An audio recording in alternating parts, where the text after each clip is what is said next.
Hello बच्चों, कैसे हो आप सब। एग्जाम हट यूट्यूब चैनल पे आपका हार्दिक स्वागत है। डियर स्टूडेंट, रे ऑप्टिक्स के अंदर हम आज स्टडी करने वाले बहुत ही इंपॉर्टेंट टॉपिक का नाम है टोटल इंटरनल रिफ्लेक्शन। देखो बच्चों, इस टॉपिक में हम क्या कुछ स्टडी करेंगे इसके बारे में थोड़ा सा अलग से हम डिस्कस कर लेते हैं। पहले समझ लेते हैं क्या है TIR।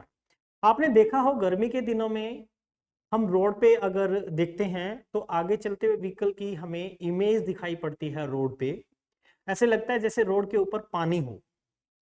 बस प्रैक्टिकली जब आप वहां नजदीक जाके देखोगे तो वहां कोई पानी होता नहीं है, लेकिन रिफ्लेक्शन कहां से आ रही थी फिर, जैसे कि वहां पे पानी हो। ये एक्चुअल में हुआ है किसकी वजह से? टोटल इंटरनल रिफ्लेक्शन के चलते।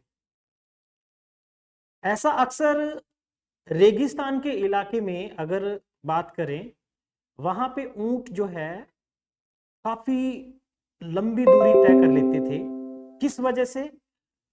उनको भी ऐसे ही लगता था कि जैसे कहीं पे पेड़ दिखाई दे रहा है, उसकी छाया उसके ठीक नीचे पानी का तालाब हो, जैसे जिसके अंदर से उसकी इमेज जो है उसकी आंखों तक पहुंच रही है। उसको लगता है कि जैसे कि वहां पे कोई पानी का तालाब हो। जब प्रैक्टिकली वहां पहुंचता है तो वहां कुछ होता नहीं। फिर आगे उसको वैसी इमेज फिर दिखने शुरू हो जाती है, किसी और पेड़ की छाया दिखनी शुरू हो जाती है। तो इस तरीके से ऊंट वहां पे जनरली गुम हो जाते थे। तो बात यह है कि टोटल इंटरनल रिफ्लेक्शन होता ही क्यों है और ये है क्या, इसके बारे में आज डिटेल में हम स्टडी करने वाले हैं। टॉपिक बहुत ही इंपॉर्टेंट है बोर्ड क्लासेस के लिए भी, एज वेल एज नीट और जेई स्टूडेंट भी बिल्कुल इसको हल्के में लेके ना चले। बहुत अच्छा क्वेश्चन यहाँ से सेट होता है। So let's get started. Total internal reflection. सबसे पहले टोटल इंटरनल रिफ्लेक्शन होता ही क्या है इसके बारे में डिस्कस करते हैं। टोटल इंटरनल रिफ्लेक्शन का हमारा मतलब जो है बेसिकली, जिसको हम TIR बोल रहे हैं, टोटल इंटरनल रिफ्लेक्शन बोलते हैं। तो लाइट जब भी डेंसर मीडियम से रेरर मीडियम में जब जाती है तो प्रैक्टिकली जो इंटरफेस होता है रेरर और डेंसर मीडियम को मिलाने वाला, उस इंटरफेस से लाइट स्ट्राइक करके वापस डेंसर मीडियम में आ जाती है। इस फिनोमिना को, लाइट के इस फिनोमिना को हम क्या नाम देते हैं? Total internal reflection. बहुत इंपॉर्टेंट ये भी है कि TIR से जो इमेज फॉर्म होती है वो ज्यादा शार्प होती है as compare to the image formed by simple reflection. Image sharp होने के पीछे वजह क्या है कि टोटल इंटरनल रिफ्लेक्शन के अंदर लाइट कंप्लीटली रिफ्लेक्ट होती है, यानी जितनी भी लाइट की इंटेंसिटी है totally reflect back to the denser medium. इसी वजह से लाइट वहां पे क्या करती है? शार्प इमेज क्रिएट करती है। जबकि रिफ्लेक्शन में कुछ लाइट इंटेंसिटी एब्जॉर्ब हो जाती है जिस सरफेस पे लाइट स्ट्राइक करती है। So basically total internal reflection का मतलब क्या है? The coming back of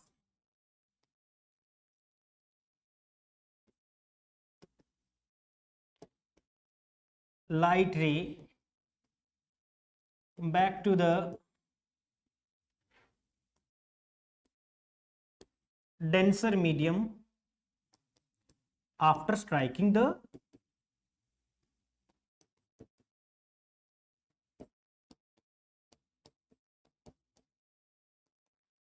interface, after striking the interface between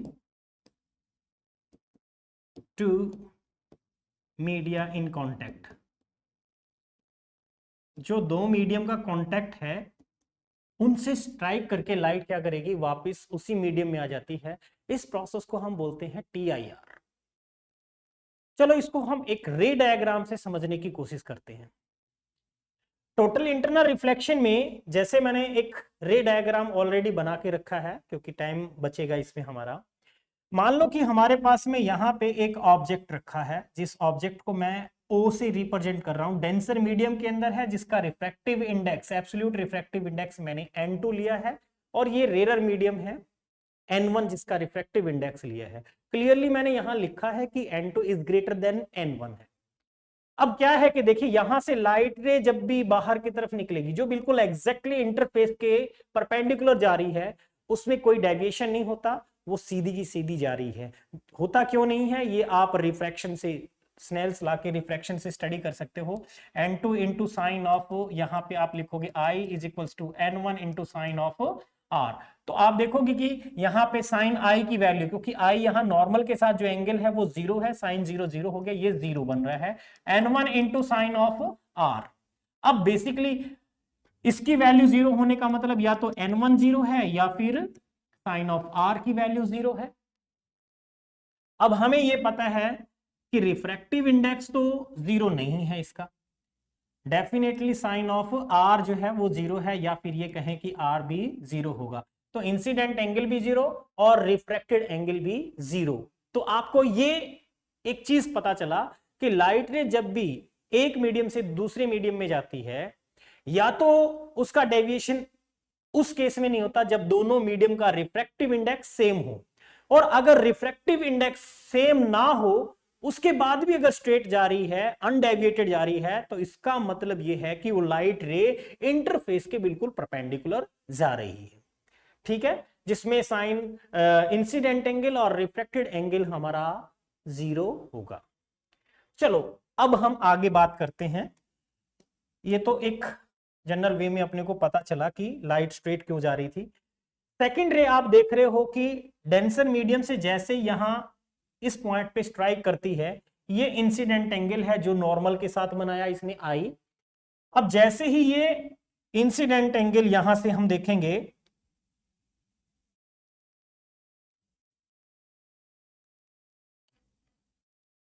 ये देखिए ये वाला जो इंसिडेंट एंगल है I, जितना आपने एंगल रखा उसी के करस्पॉन्डिंग यहां पे रिफ्रैक्टेड एंगल इससे थोड़ा ज्यादा बन रहा है, क्योंकि रेयर मीडियम में लाइट एंटर कर रही है।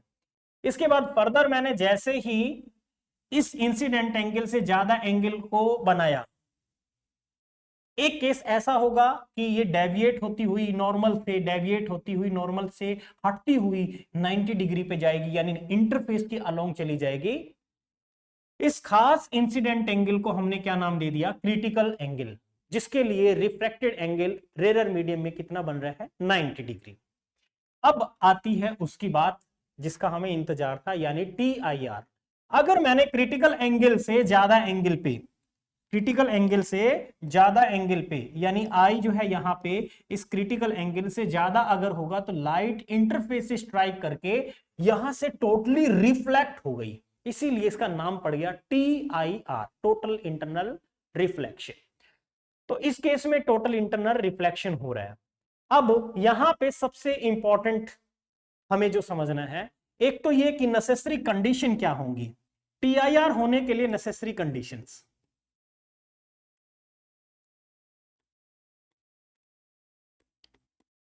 क्या होनी चाहिए? सबसे इंपॉर्टेंट नेसेसरी कंडीशन में हम बात करते हैं कि लाइट अगर डेंसर से रेयर मीडियम ही नहीं जा रही हो तो TIR होने का चांस है ही नहीं। तो लाइट मस्ट ट्रेवल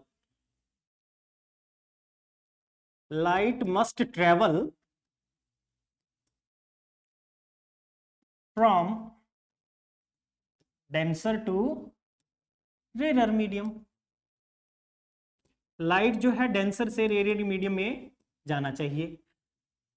सेकेंडली आपको एक और चीज पता चला होगा, जैसे मैंने यहां पे कंडीशन लिखी है कि टोटल इंटरनल रिफ्लेक्शन होने का चांस तभी हो सकता है जब यहां पे जो इंसिडेंट एंगल है वो क्रिटिकल एंगल से ज्यादा हो। तो हम ये लिख सकते हैं the incident angle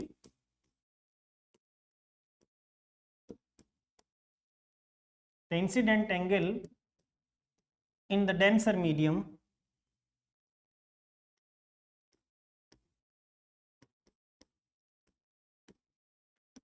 must be greater than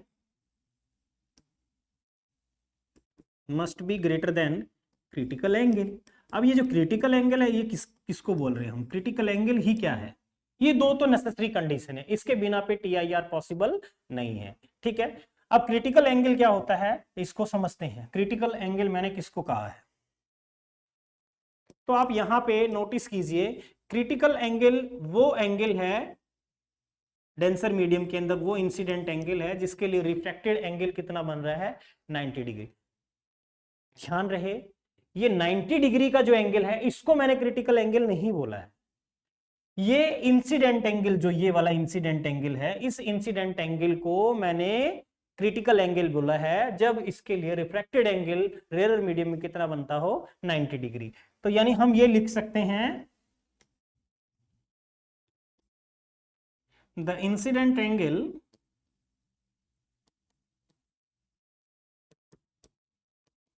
in the denser medium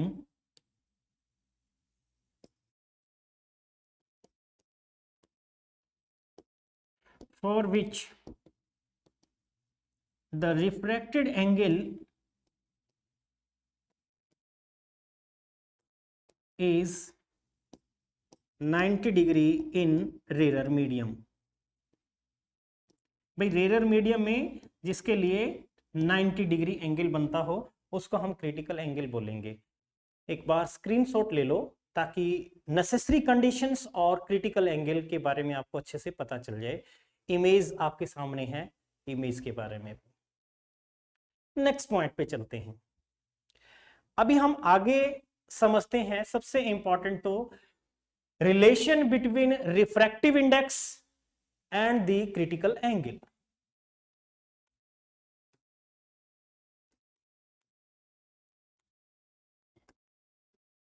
relation between refractive index, medium का जो रिफ्रैक्टिव इंडेक्स है n, एंड क्रिटिकल एंगल यानी c। अब रिलेशन कैसे निकालेंगे?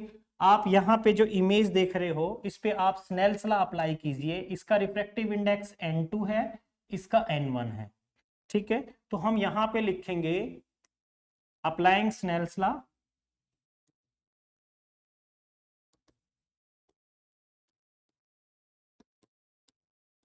स्नेल्स लॉ को अप्लाई करोगे तो n2 into sine of i is equals to n1 into sine of r।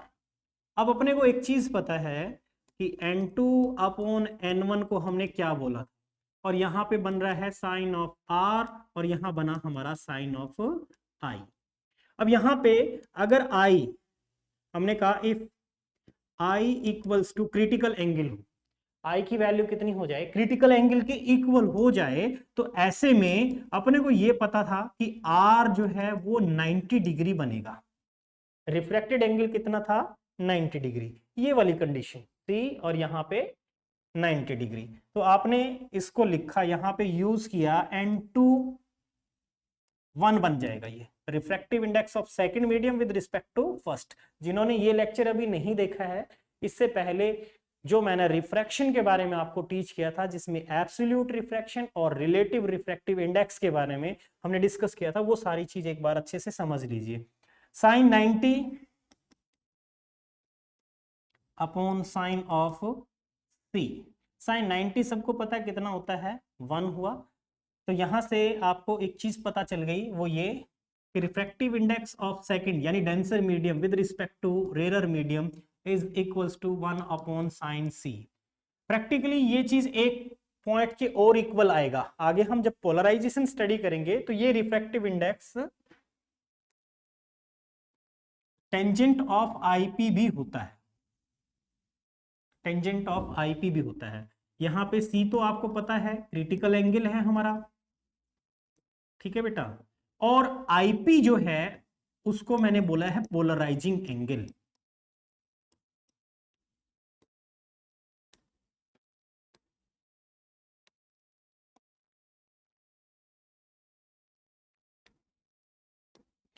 Polarising angle, ठीक है, ब्रिविस्टर एंगल भी बोल सकते हैं।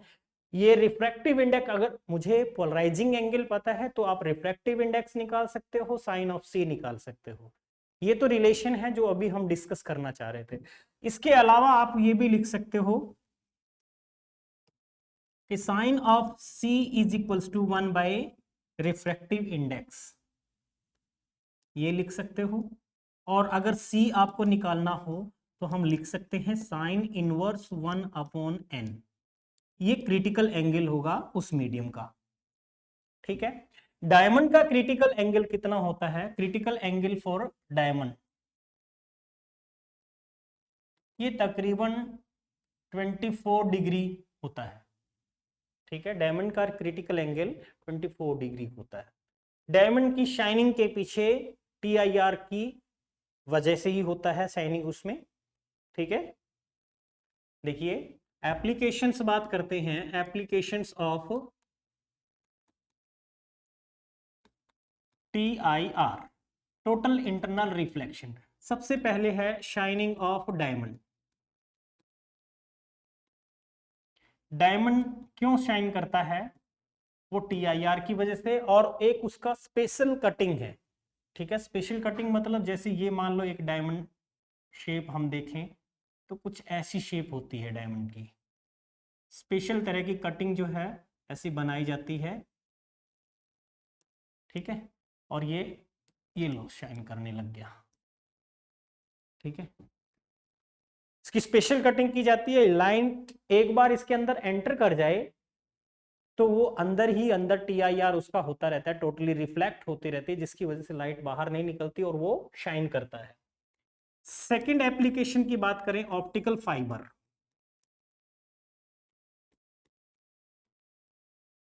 ब्रॉडबैंड इंटरनेट अपने को चलाना है तो ऑप्टिकल फाइबर सबसे बेस्ट कम्युनिकेशन मीडियम होता है।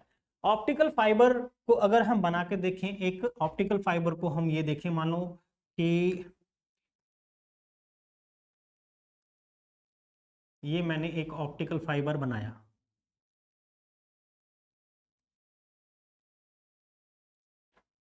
ठीक है, इसमें सेंट्रल जो पार्ट है इसको हम बोलते हैं कोर, जिसका रिफ्रैक्टिव इंडेक्स मैंने N2 लिया।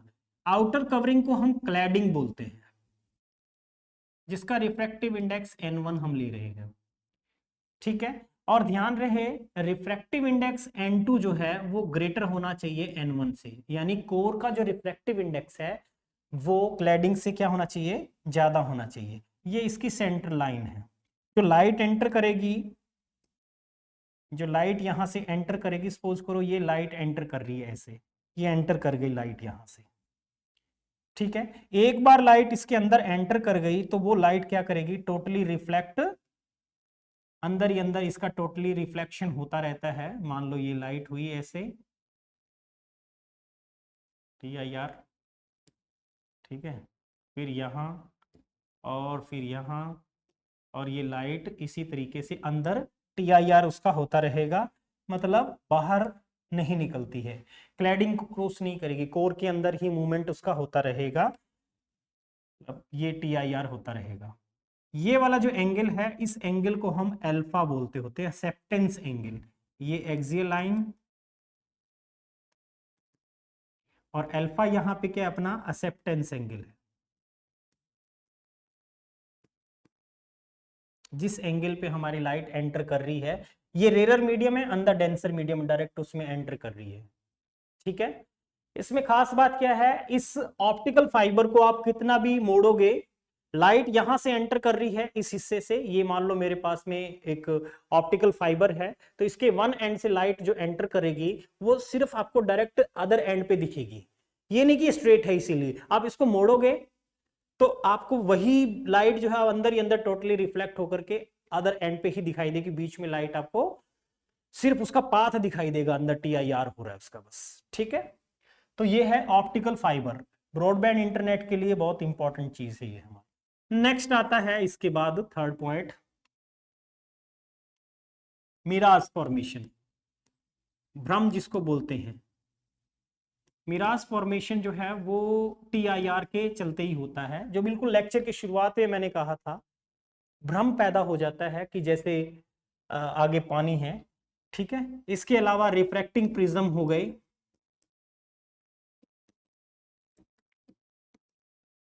मिराज फॉर्मेशन का मतलब जैसे मान लो कि यहां पे एक पेड़ हमने कंसीडर किया,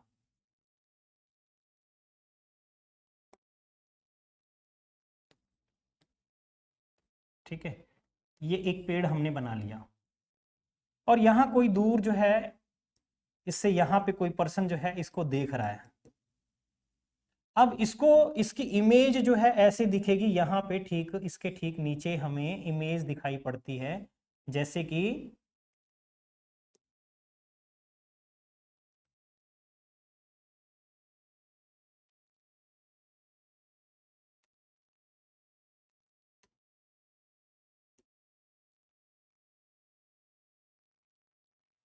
ठीक है, अभी यहां बनाते हैं, ये मान लो एक इसकी इमेज कुछ ऐसी टाइप की अपने को दिखेगी,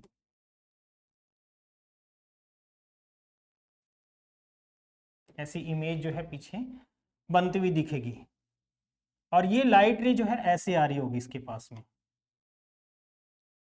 यहाँ TIR होकर के इसके पास आएगी, और जब ये देखेगा यहां से तो इसको इसकी इमेज यहाँ ऐसे नजर आ रही है, ठीक है, TIR इसको बोलते हैं TIR। अब ये पेड़ की छाया ऐसे लगेगी जैसे पानी से रिफ्लेक्ट हो रही है, इसी को हम बोलते हैं mirage formation. Refracting prism, refracting prism कैसे होते हैं, जैसे फॉर एग्जांपल मान लो मेरे पास में एक प्रिज्म है, एक प्रिज्म हम ये बना लिया हमने एक प्रिज्म, ठीक है, और कोई लाइट जो है ऐसे आ रही है, लेट्स सपोज यहाँ, ठीक है, एक लाइट और हमने मान ली ये आ गई। अब ये आफ्टर रिफ्लेक्शन TIR होने के बाद ये लाइट ऐसे चली जाएगी, ये यहां से ऐसे चली गई, ठीक है,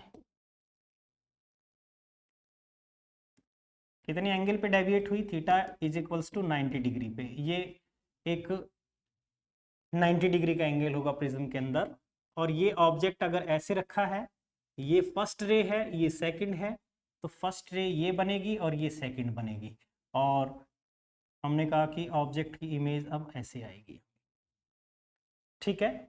रिफ्रैक्टिंग प्रिज्म 90 डिग्री पे अगर आपको रिफ्रैक्ट करना है, ठीक है, उस केस में। अब बात आती है दूसरे तरीके से, और प्रिज्म की बात करते हैं, अगर 180 डिग्री पे मुझे इसको डेविएट करना हो तो कैसे करेंगे, 180 डिग्री पे इसको डेविएट करना हो,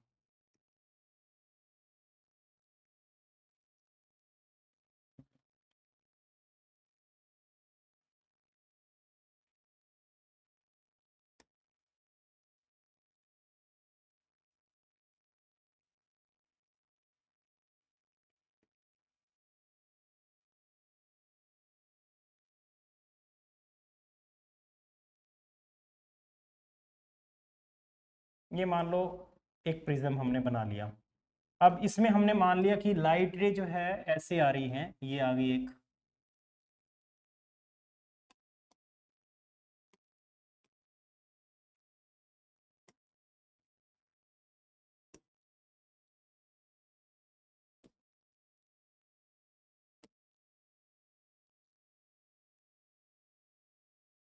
तो लाइट रे इस तरीके से, ये फर्स्ट, ये सेकंड बनेगी, ये फर्स्ट बनेगी, यहाँ पे ऑब्जेक्ट ऐसे रखा तो इमेज ऐसी बनेगी, इसमें कितने डिग्री पे वापस आ रही है, 180 डिग्री पे वापस आ रही है, ठीक है, ये 45, ये भी 45 होना चाहिए उस कंडीशन में। इसी तरीके से अगर मान लो प्रिज्म हमने ऐसे रखा, प्रिज्म को हम ऐसे रखते हैं,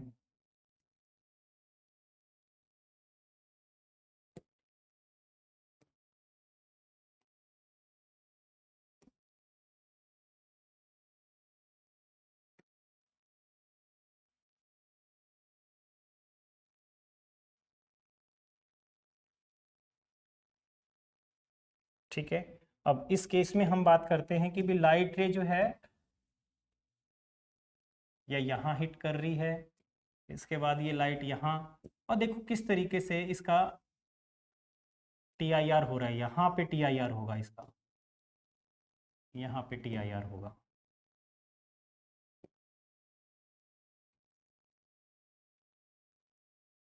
ठीक है, ऐसे चली जाएगी,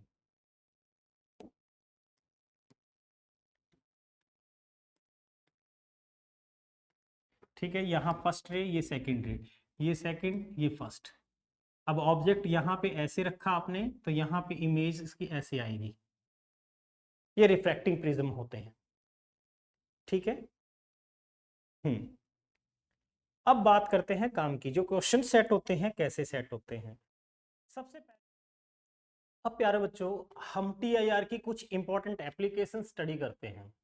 देखो TIR आपने स्टडी कर लिया, बेसिक फिनोमेना क्या है, ठीक है, इसके कुछ इंपॉर्टेंट एप्लीकेशंस में जो हमारे न्यूमेरिकल पर्पज के लिए है वो मैं डिस्कस कर रहा हूं, क्योंकि इससे पहले एप्लीकेशन हमने ऑलरेडी पढ़ ली है। देखो सबसे पहले बात करते हैं field of view. Field of view, field of view का मतलब क्या है? मान लो कि आप, ये एक वाटर लेवल है और यहाँ पे कोई फिश है, ठीक है, यहाँ एक हमने फिश कंसीडर कर ली। अब ये कितने पोर्शन में देख पा रही है, ये हमें चेक करना है। ये हमें चेक करना है बाहर का कितना व्यू ये देख पाएगी। ये सारा वाटर है यहाँ पे, ठीक है, और लेट्स सपोज ये एच डेप्थ पे है, ये एच डेप्थ पे है।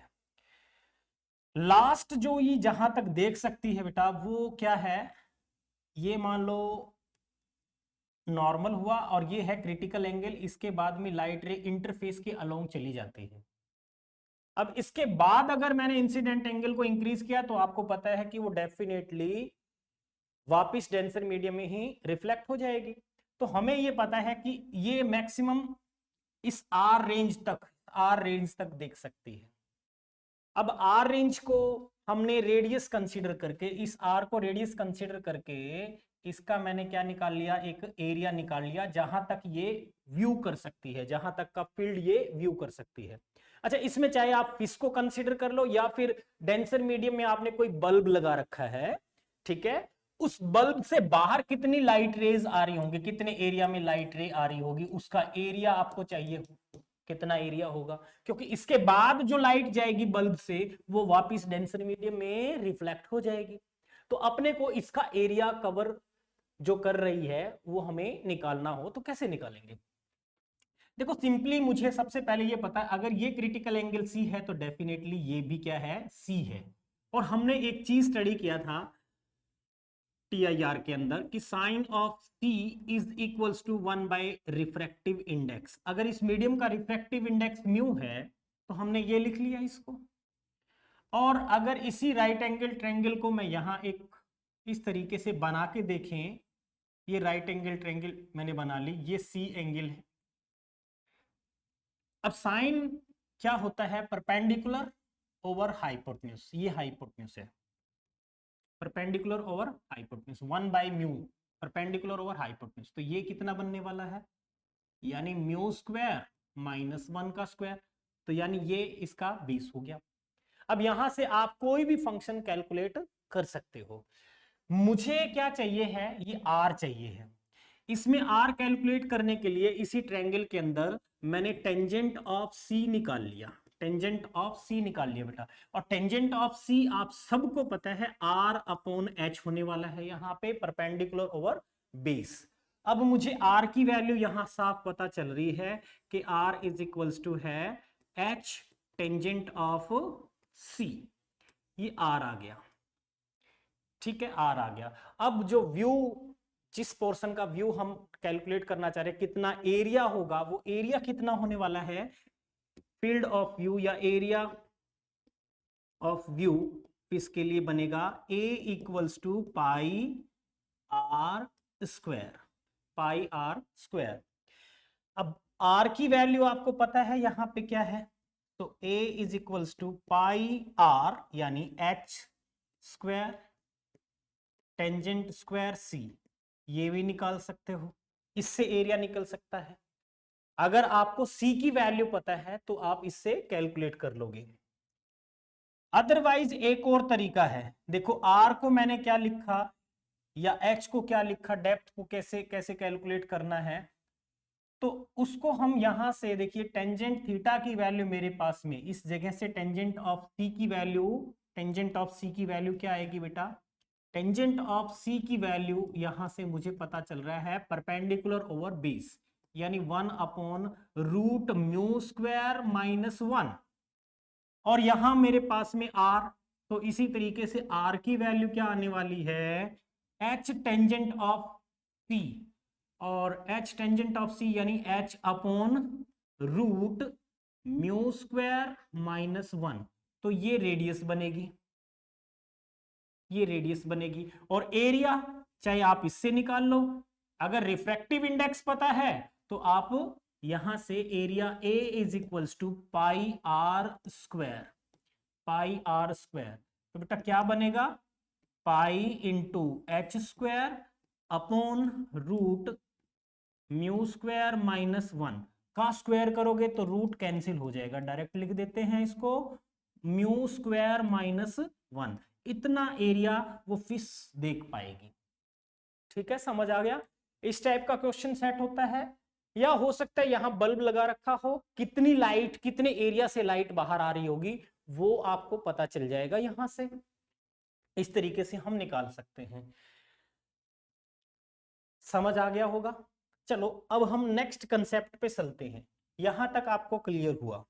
अब बात करते हैं एक क्वेश्चन यहां पे जो मुझे देखने को मिलता है वो ये कि फॉर एग्जांपल जैसे मैंने कहा कि मेरे पास एक ट्रायंगल है, एक ट्रायंगल हम बना लेते हैं, एक ट्रायंगल बना लेते हैं बेटा, ये हमारे पास एक ट्रायंगल है, ठीक है, ये ट्रायंगल मान ली, और मेरे पास अलग अलग कलर की लाइट रेज है। लाइट रे में हो सकता है रेड लाइट हो, ये रेड लाइट है यहां तक, ठीक है, दिख रही होगी।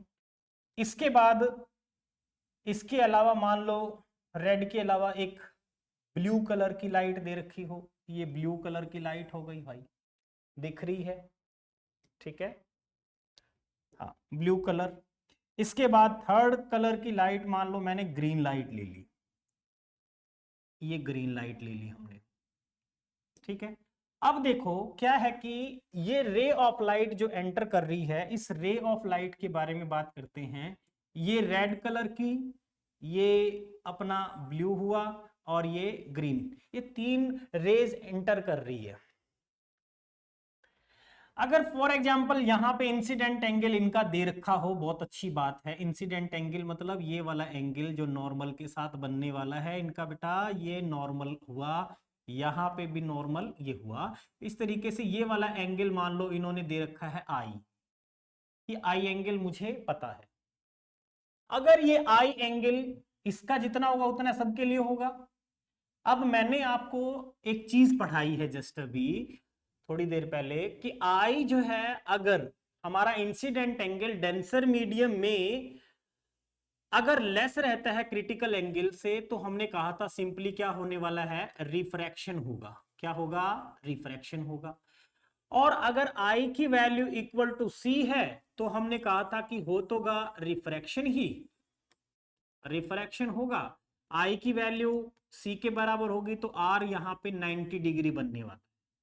एक कंडीशन मैंने और बताई थी कि क्रिटिकल एंगल से अगर ज्यादा है incident angle in the denser medium, तो उसके लिए हमें पता है TIR होगा, यानी टोटल इंटरनल रिफ्लेक्शन होगा।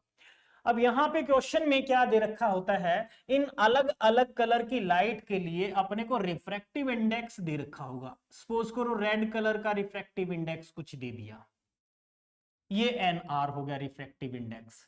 दूसरा रिफ्रैक्टिव इंडेक्स हमें दे दिया यहां पे ब्लू कलर के लिए, और तीसरा रिफ्रैक्टिव इंडेक्स ग्रीन कलर की लाइट के लिए हमें दे दिया।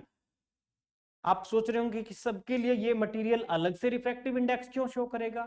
यस बिल्कुल, जितनी 7 कलर की विबग्योर लाइट हम व्हाइट लाइट के अंदर डिस्कस करते होते हैं, हर एक लाइट के लिए प्रिज्म अलग अलग रिफ्रैक्टिव इंडेक्स शो करता है। सो वेल अभी मेरे को रिफ्रैक्टिव इंडेक्स अगर पता है तो मुझे इनका क्रिटिकल एंगल भी पता होना चाहिए। तो मैंने कहा कि भाई आर के लिए क्रिटिकल एंगल आ गया विच इज इक्वल्स टू, यानी इसको आपने पता है NR इज इक्वल्स टू, या फिर साइन ऑफ CR, यानी critical angle for red colour, वो किसके बराबर होता है? 1/NR के इक्वल होता है। यहां से मुझे क्या पता चल जाएगा? क्रिटिकल एंगल रेड कलर की लाइट के लिए क्रिटिकल एंगल पता चल गया, CR है बेटा। इसी तरीके से मैंने एक और काम किया कि साइन ऑफ NB यानी ब्लू कलर के लिए रिफ्रैक्टिव इंडेक्स ब्लू का लिया मैंने, यहां से मुझे C की वैल्यू मिलेगी ब्लू कलर के लिए। ऐसे ही साइन ऑफ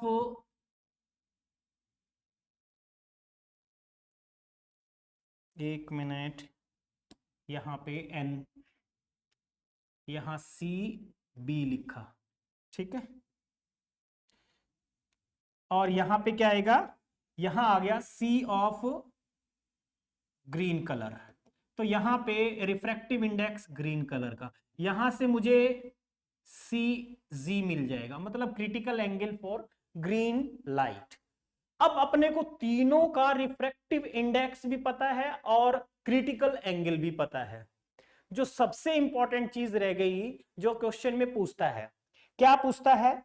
हमसे पूछेगा कि लाइट रे इनमें से रेड, ग्रीन, ब्लू, इनमें से कौन सी लाइट इससे एमर्ज आउट होगी, कौन सी अलोंग द इंटरफेस जाएगी और किसका टीआईआर होगा, किसका टीआईआर होगा।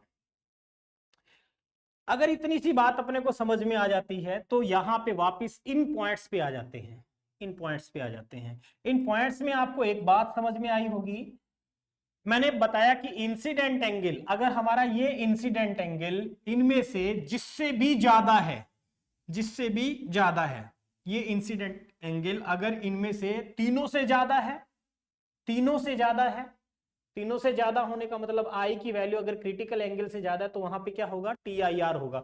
अगर सी आर, सी बी और सी जी की वैल्यू, मैंने कहा if I incident angle is greater than C R, incident angle greater than C B और incident angle greater than C G, तो उस केस में टीआईआर होगा। मतलब इन तीनों लाइट का क्या हो जाएगा, टीआईआर हो जाएगा, टोटल इंटरनल रिफ्लेक्शन 90 डिग्री पे ये यहां से डेविएट कर जाएगी। क्लियर हुआ इतनी बात? और इन द सेंस अगर ये तीनों से इक्वल ना होकर के मान लो किसी एक से इक्वल है, उसका टीआईआर हो जाएगा, और जिसका इक्वल होगा उस केस में वो लाइट, इनमें से जो भी लाइट है जिसका इंटरनल ये जो इंसिडेंट एंगल है वो क्रिटिकल एंगल के बराबर अगर बन रहा है तो वो इंटरफेस की अलोंग चली जाएगी। इतनी सी बात ध्यान आ गई। और अगर मान लो लेस रह जाता है हमारा ये इंसिडेंट एंगल, इनमें से किसी से भी लेस रह जाता है, जिससे लेस रहेगा वो लाइट क्या करेगी, इससे एमर्ज आउट होगी। बताइए समझ आया कि नहीं आया? तो एक क्वेश्चन ऐसा भी सेट होता है। ठीक है, समझ आ गई बात?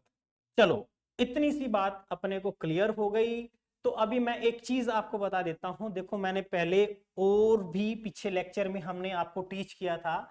जैसे मान लो कि ये एक बीकर है मेरे पास, ये एक बीकर है, इसमें मैंने एक लिक्विड फिल कर दिया, एक दूसरा लिक्विड और फिल कर दिया, इमिसिबल लिक्विड, यानी बेटा दोनों लिक्विड एक दूसरे से क्या हो रहे हैं, मिक्स नहीं हो रहे हैं, इमिसिबल लिक्विड हमने बोल दिया। और इसका रिफ्रैक्टिव इंडेक्स मैंने μ1 कहा, इसका μ2 कहा, इसकी थिकनेस T1 है और इसकी थिकनेस T2 है। अब यहां से कोई ऑब्जर्वर इसको देख रहा है, यहां से कोई ऑब्जर्वर इसको ऑब्जर्व कर रहा है, तो ऐसे में हमें क्या करना है, थिकनेस कह दीजिए या आप h1 हाइट कह दीजिए, आपकी मर्जी है। अब इस ऑब्जर्वर को ये जो बॉटम है इसकी एपरेंट डेप्थ कितनी दिखाई पड़ेगी? ठीक है, तो आप डायरेक्ट रूल लगा सकते हो एपरेंट डेप्थ का, जो मैंने आपको पढ़ा रखा है पीछे के लेक्चर में। यानी उस एपरेंट डेप्थ को मैं लिख सकता हूं थिकनेस T1 है तो उसी का रिफ्रैक्टिव इंडेक्स प्लस T2 है तो उसी का रिफ्रैक्टिव इंडेक्स। इतनी सी बात समझ आनी चाहिए, इसलिए बता रहा हूं क्योंकि इस पे क्वेश्चंस आए हुए हैं, पीवाई के क्वेश्चंस आए हुए हैं। लेटरल शिफ्ट है, लेटरल शिफ्ट है, मान लो लेटरल शिफ्ट का मतलब, मेरा कहने का ये मतलब है कि अलग अलग मीडियम है, जैसे एक मीडियम ये हो गया, एक अलग अलग, इसका रिफ्रैक्टिव इंडेक्स μ1, इसका μ2, इसका μ3, इसकी थिकनेस हमने T1 लिया, इसका थिकनेस बेटा T2 और इसका थिकनेस T3, और कोई लाइट इसको एंटर कर रही है। ठीक है, लेटरली कितना शिफ्ट होती है, ये बेंट होगी, मान लो इधर की तरफ बेंट होगी या फिर इधर, ये इधर, ठीक है, अल्टीमेटली फाइनली ये इधर से चली गई। तो इस रे में और इस रे में जो लेटरल शिफ्ट हुआ है इसको मैंने प्रोसीड किया, इसको प्रोसीड करके देखा, इनके बीच का परपेंडिकुलर डिस्टेंस कितना बनता है, वो कितना होगा, उसको हम डायरेक्ट लिख सकते हैं lateral shift D equals to, हम लिखेंगे थिकनेस T1 फर्स्ट की into 1 minus 1 by refractive index of first plus T2 into 1 minus 1 upon refractive index of second plus T3 into 1 minus 1 by mu 3 and so on n times तक जा रहा हो।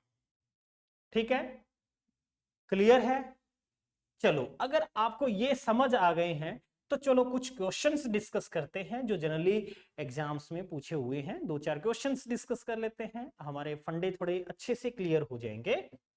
चलो, तो चलो बेटा हम क्वेश्चंस करके देखते हैं। अभी देखो मेरे पास में क्वेश्चन है, light travel in two media m1 m2, दो मीडियम दे रखे हैं विद स्पीड, ये मीडियम जो भी है m1 मीडियम, इसके अंदर स्पीड दे रखी है 1.5 इंटू 10⁻⁸ मीटर पर सेकेंड, जबकि सेकेंड मीडियम जो m2 है इसमें speed v2 which is equals to 2.0 into 10⁸ metre per second. ये दो मीडियम के अंदर स्पीड दे रखी है और हमसे क्या पूछ रहा है, the critical angle between them. JEE के अंदर आया हुआ क्वेश्चन है, क्रिटिकल एंगल का फॉर्मूला हमने क्या पढ़ा है, sine of C which is equals to 1 upon refractive index of, यहां पे क्या है, refractive index of denser medium with respect to rare होता है, या मैं यहां पे लिख सकता हूं एब्सोल्यूट रिफ्रैक्टिव इंडेक्स के फॉर्म में। डेंसर का है नीचे तो यहां पे रेयर का बनेगा और यहां पे refractive index of denser medium, क्योंकि 1 में है। और स्पीड ऑफ लाइट का अगर हम रेशियो बनाएंगे तो यहाँ पे डेंसर मीडियम में स्पीड और यहाँ रेयर मीडियम में। अब डेंसर मीडियम में स्पीड ऑफ लाइट ज्यादा होगी कि कम होगी, ये आपको पता होना चाहिए। डेंसर मीडियम में लाइट की स्पीड क्या होती है, कम होती है, और रेयर मीडियम में ज्यादा होगी। अब यहाँ पे स्पीड ग्रेटर कौन सी है, m2 मीडियम में, तो डेंसर मीडियम में लाइट की स्पीड होगी कम, यानी 1.5 इंटू 10⁸ अपॉन यहाँ पे आ गया 2 इंटू 10⁸। अब बेसिकली अब इसको सोल्व करोगे तो आपको ये तो कैंसिल हो रहा है, ये कैंसिल हुआ तो मेरे पास में आ गया sine of C which is equals to, इसको हम क्या लिख सकते हैं बेटा, इसको हम लिख सकते हैं 3/2 और 2 ऑलरेडी है, यहाँ पे बना 3/4। अब साइन इनवर्स में अगर लिखूंगा तो मैं c is equals to sine inverse 3/4, 3/4 sine inverse में तो नहीं है, तो हम क्या करें, फिर इसका एक और तरीका है, इसकी एक ट्रायंगल बनाओ, एक ट्रायंगल बनाओ। ये हमारे पास सी एंगल हुआ, परपेंडिकुलर अपॉन हाइपोटेन्यूज, ये 3 है तो ये 4 है बेटा, और मैं इसको फॉर्मूला अप्लाई करता हूं, 4 का स्क्वायर यानी 16 माइनस 3 का स्क्वायर कितना हुआ 9, तो ये आ गया मेरे पास √7। अब इसमें आप टेंजेंट ऑफ सी अप्लाई करो, टेंजेंट ऑफ सी क्या होगा 3/√7, 3/√7। ओके, सो सी की जो वैल्यू आई है वो आ गई मेरे पास टेंजेंट ऑफ इनवर्स 3/√7, तो ये आंसर हो जाएगा। ऐसा आंसर किसमें दिखाई पड़ रहा है आपको, ए ऑप्शन हमारा करेक्ट हो जाएगा, ए ऑप्शन जो है वो करेक्ट हो जाएगा।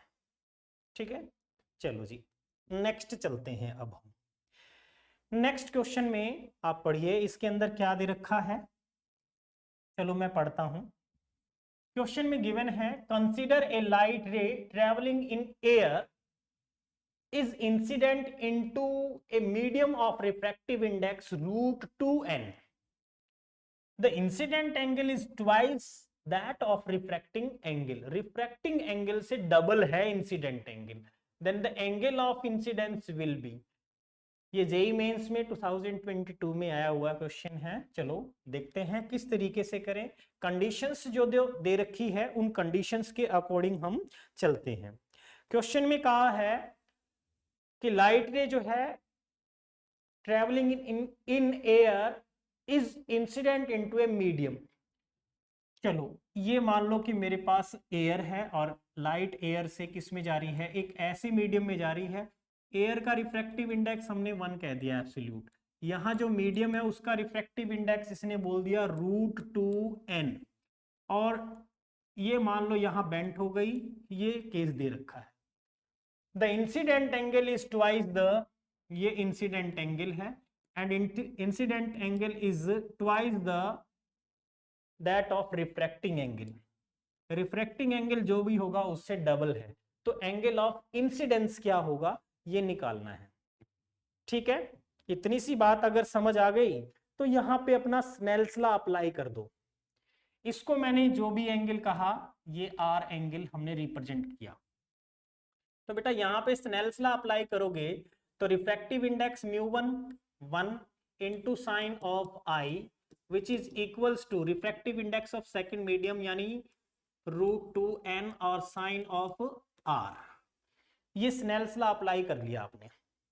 इतना काम करने के बाद आपने आई की वैल्यू कितनी दे रखी है, आई की वैल्यू उसने कहा ट्वाइस द आर है, तो यहां पे मैंने sine of twice the R put कर लिया, √2n into sine of R. Trigonometric identity यहां पे लगा देते हैं, sine 2 theta is equals to sine 2 sine theta यानी sine 2 sine R cos of R √2n और यहां पे साइन ऑफ आर। कैंसिल हो रहा है कुछ, यस, साइन आर और साइन आर कैंसिल हुआ।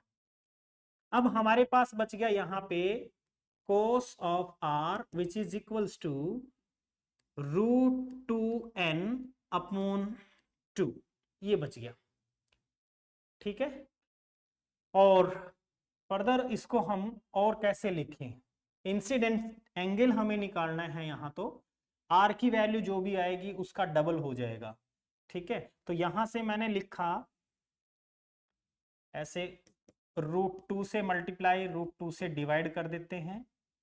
ठीक है, तो ये तो हमारे पास में √2 इंटू √2, नीचे का 2 कैंसिल हुआ तो ये बन गया भैया n/2 और r की वैल्यू आई यहां से cos inverse root of n/2 और आई एंगल पूछा है उसने which is equals to twice the R, 2 से मल्टीप्लाई करो 2 cos of inverse √n upon 2, ये आंसर आ गया।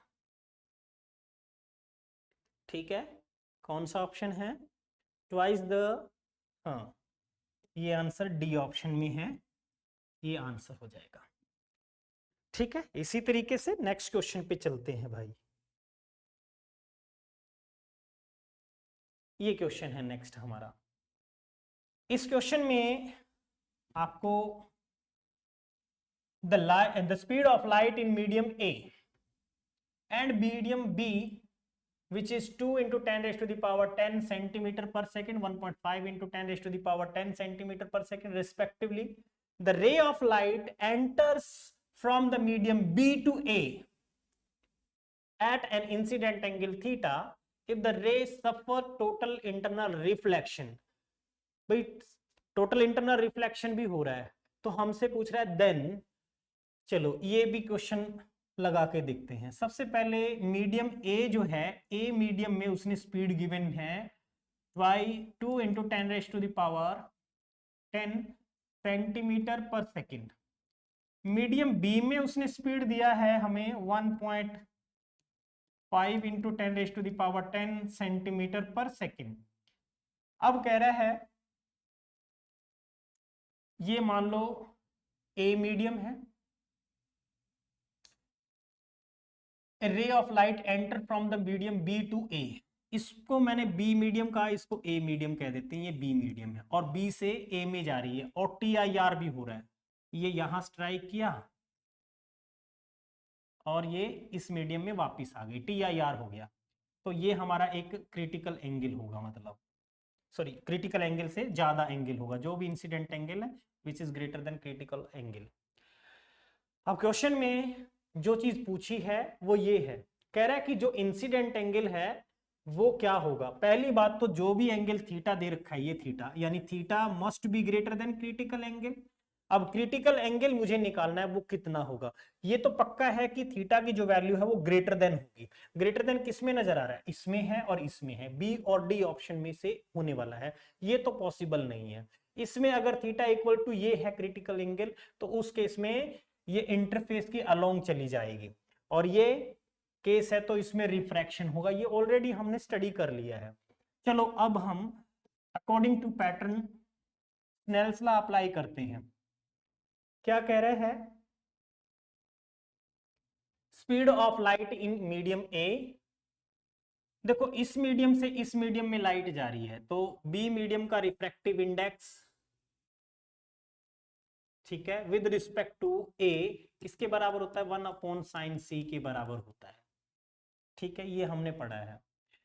लेकिन यहां पे मैंने लिखा refractive index of B with respect to A can be written as refractive index of B upon refractive index of A। और स्पीड के साथ में क्या कंपैरिजन होगा? Speed of A upon speed of B medium. ठीक है, यानी मेरे पास में जो वैल्यू आएगी यहां से वो कितनी आनी है, और साइन स्नेल्स लॉ अप्लाई करोगे इसमें साथ साथ में। स्नेल्स लॉ के अकॉर्डिंग इसको क्या लिख सकते हो? ये तो हम कंडीशन भाई क्रिटिकल एंगल का केस हो तभी हम लगाएंगे इसको। आप डायरेक्ट अगर स्नेल्स लॉ अप्लाई करोगे तो कैसे बताया था मैंने? एक तरीका और बताया था स्नेल्स लॉ लगाने का, वो सीधे सीधे ये बताया था जिस मीडियम का रिफ्रैक्टिव इंडेक्स ए का है तो उसी में साइन ऑफ एंगल, ए के अंदर जो भी एंगल होने वाला है उसको हम आर कहेंगे उस केस में, और equals to refractive index of B into sine of I. ये हम अप्लाई करते हैं। ठीक है जी। अब देखो इस तरीके से यहां पे हम बात करते हैं, इस जगह पे ये जो वैल्यू मुझे आई यहां पे mu B upon mu A is equals to V A which is equals to 2 into 10⁻10 centimetre per second. यहाँ पे 1.5 को हम 3/2 लिख सकते हैं इंटू 10⁻10 सेंटीमीटर पर सेकेंड। अब यहाँ पे ये तो कैंसिल हुआ, इसको तो कर दो खत्म। इक्वल्स टू क्या आ गया? 4/3, 4/3 ये आ गया हमारा 4/3। अब अगर 4/3 आया है, इसको कैसे आगे फर्दर सोल्व करें फिर?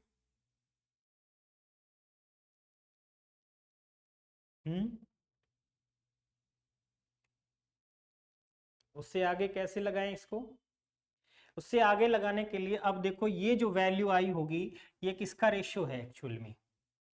इसने एक चीज और बोली है कि लाइट रे बी मीडियम से ए मीडियम में एंटर कर रही है और टीआईआर हो रहा है, टीआईआर हो रहा है। तो टीआईआर जब भी होगा तो sine of C is equals to हमें पता 1/रिफ्रैक्टिव इंडेक्स होगा। तो ये रिफ्रैक्टिव इंडेक्स इसका रेसिप्रोकल बनेगा, मतलब बी का refractive index with respect to A है जिसको म्यू बी ए लिख सकते हैं। ये किसके बराबर है? 1/sin ऑफ थीटा एंगल के इक्वल है। क्रॉस मल्टीप्लाई कर दो आप, यानी sine of theta is equals to 3/4 बनेगा, और theta which is equals to, theta is equals to हम लिखते हैं साइन इनवर्स 3/4 इनवर्स में, साइन इनवर्स 3/4। लेकिन ये तो थीटा जो है क्रिटिकल एंगल से क्या होना चाहिए? ज्यादा होना चाहिए, तभी टीआईआर पॉसिबल है। तो हम इसको क्या लिख सकते हैं? इसको लिखेंगे क्रम के अकॉर्डिंग, टीआईआर तभी पॉसिबल है when theta is greater then sign inverse 3/4। ठीक है, तो आंसर हो जाएगा 3/4। क्लियर है? Next question. इस क्वेश्चन के अंदर हमें गिवन है a beaker contains water up to a height of h1 and kerosene height h2। एक बीकर के अंदर वाटर है h1 हाइट तक, उसके बाद केरोसिन उसके अंदर है h2 हाइट तक above the water surface, so that the total height of water plus kerosene is equals to h1 plus h2. The refractive index of water is mu1 and kerosene of mu2 refractive index. The apparent shift in the position of bottom of the beaker when viewed from the above. ये just थोड़ी देर पहले हमने discuss किया कि beaker का case जो मैंने बताया था, ये अलग अलग दो मीडियम है, इसका रिफ्रैक्टिव इंडेक्स mu1 तो इसका mu2, ये सब आपने अभी अभी थोड़ी देर पहले डिस्कस किया था। और उसमें आपने क्या पढ़ा था कि T1 थिकनेस लिया था, T1 की जगह यहाँ H1 और H2 दे रखा है। तो सीधे से ज्यादा ना सोचते हुए उसका आंसर आपको यहाँ पे पता लग रहा होगा H1 into 1 minus 1/μ1 plus 1 minus 1/μ2 into H2। तो ये ऑप्शन करेक्ट हो जाएगा। ठीक है, हाँ जी। अब देखें नेक्स्ट पे, देखो नेक्स्ट क्वेश्चन आता है हमारा, a vessel of depth 2h, एक वेसल है जिसकी डेप्थ दे रखी है हमें 2h, is half filled with a liquid of refractive index 2√2 and the upper half with another liquid of refractive index √2. The liquids are immiscible. The apparent depth of the inner surface of the bottom of vessel will be. अब क्या होगा ये हमें check करना है। देखो just अभी हमने थोड़ी देर पहले इसके बारे में डिस्कस किया है। एपरेंट डेप्थ हम निकालते कैसे हैं?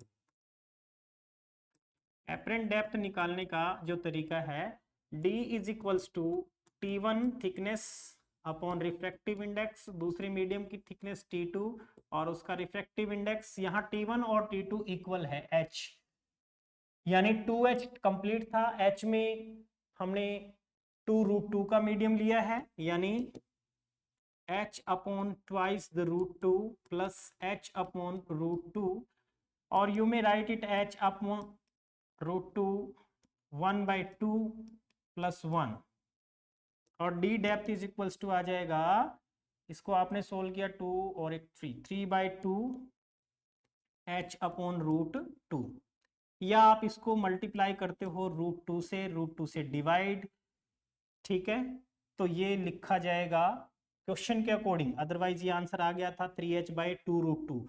अब आपने क्या किया, इसकी वैल्यू कितनी आ रही है 2 और 2 ये है 3/3√2h/4, ये आंसर आ जाएगा 3√2h/4, यानी डी ऑप्शन ये करेक्ट हो गया। ठीक है, तो ये थे क्वेश्चंस आज हमने जो डिस्कस किए। आज के लिए इतना ही। ठीक है, और अच्छे से लेक्चर को देखने के बाद कुछ और क्वेश्चंस भी लगाइए सो दैट अच्छी आपकी प्रिपरेशन हो सके। आज के लिए इतना ही। Thank you, have a nice day, good luck, जय हिंद।